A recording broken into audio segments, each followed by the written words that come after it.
semuanya, selamat datang di video presentasi kami. Kami dari grup 3 mata kuliah Sosial Informatics, BINUS Online Learning.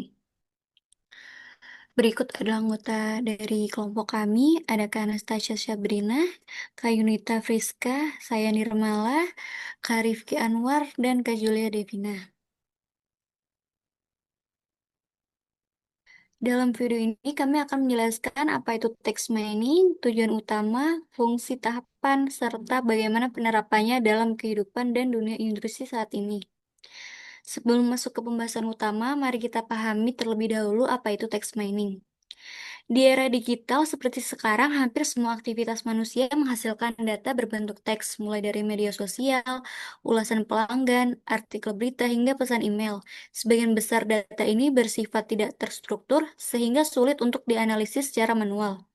Disinilah text mining berperan penting. Text mining memungkinkan kita untuk menemukan pola dan informasi berharga dari kumpulan teks besar dengan memanfaatkan metode statistik, linguistik, dan machine learning. Jadi, secara sederhana, text mining membantu mengubah data teks mentah menjadi pengetahuan yang bermanfaat untuk pengambilan keputusan yang lebih baik. Untuk lebih detailnya akan disampaikan oleh teman-teman kami di slide berikutnya. Oke, bisa dilanjutkan Kak Ana ya. Tujuan utama, apa sih tujuan utamanya? Untuk secara garis besar, tujuan utama dari text mining adalah mengekstrak informasi dari data teks menjadi informasi yang berharga. Berikut ini adalah tiga tujuan utama text mining. Yang pertama ada ekstraksi wawasan untuk mengidentifikasi informasi berharga seperti fakta, hubungan, tren, dan sentimen yang akan sulit atau memakan waktu jika dilakukan secara manual. Lalu membantu pengambilan keputusan. Text mining menyediakan informasi yang akurat dan berbasis data untuk mendukung pengambilan keputusan bisnis, strategis, atau penelitian. Dan text mining juga mengubah struktur data bebas, yaitu teks menjadi data yang terstruktur, tabel atau dataset agar dapat digunakan untuk keperluan analisis secara statistik atau matematis. Silakan berikutnya. Oke, saya Nita. Saya bagian fungsi dan contoh. Ada 4 fungsi dan contoh dari text mining. Yang pertama itu analisis sentimen, berfungsi untuk mengidentifikasi opini atau perasaan dalam teks. Contohnya itu menilai review pelanggan apakah positif atau negatif. Fungsi yang kedua yaitu klasifikasi teks, berfungsi untuk mengelompokkan dokumen atau teks berdasarkan kategori tertentu. Contohnya itu memisahkan email spam dan non-spam. Yang ketiga itu berfungsinya untuk ekstraksi informasi. Fungsinya mengambil informasi penting dari teks seperti nama, tempat, atau tanggal, dan contohnya itu mengumpulkan data dari laporan medis. Fungsi yang terakhir itu adalah untuk mengelompokkan atau yang disebut clustering, berfungsinya mengelompokkan dokumen serupa tanpa kategori sebelumnya. Contohnya itu mengelompokkan berita berdasarkan topik secara otomatis.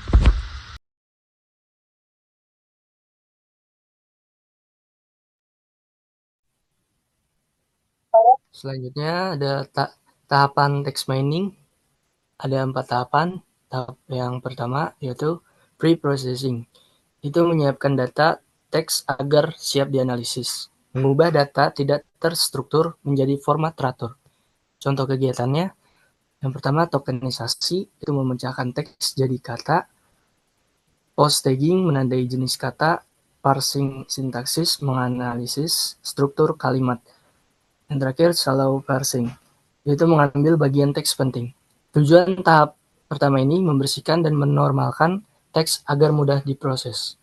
Selanjutnya, tahap kedua ada core mining operation, yaitu proses utama untuk menemukan pola dan hubungan antar konsep, termasuk analisis distribusi konsep, kumpulan konsep yang sering muncul, dan asosiasi antar konsep. Hasil dari tahap ini yaitu pola, tren, dan insight dari dokumen. Selanjutnya, tahap ketiga ada presentation layer, yaitu menampilkan hasil analisis agar mudah dipahami pengguna, biasanya dalam bentuk grafik, peta konsep, dan hierarki kategori. Tujuan tahap ketiga ini yaitu membantu eksplorasi data secara visual dan interaktif. Yang terakhir ada tahap keempat, yaitu refinement techniques, yaitu menyempurnakan hasil text mining, meliputi menghapus data duplikat atau tidak relevan, mengelompokkan data yang mirip, dan melakukan generalisasi hasil. Tujuan tahap keempat ini memastikan hasil akhir lebih akurat dan efisien. Selanjutnya akan dilanjutkan dengan Kak Julia. Lanjut, contoh dan penerapannya. Yang pertama ada analisis sentimen pelanggan di e-commerce, yaitu dari Tokopedia, Shopee, ataupun Lazada, bertujuan untuk membantu perusahaan untuk mengetahui tingkat kepuasan konsumen dan memperbaiki produk atau layanan yang berdasarkan umpan balik.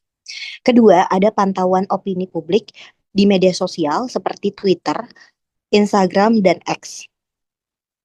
Analisis tagar tentang kenaikan BBM atau pemilu untuk melihat persepsi atau sentimen masyarakat. Lanjut, ada analisis tren kesehatan atau healthy informasi. Nah, mendeteksi peningkatan gejala flu, kayak contohnya tuh seperti mendeteksi peningkatan gejala flu di suatu wilayah atau unggahan media sosial. Lanjut, ada di pendeteksi berita hoax atau fake news, bertujuan untuk membantu masyarakat dan platform digital memfilter informasi tidak valid di internet. Sekian, terima kasih presentasi dari kelompok kami.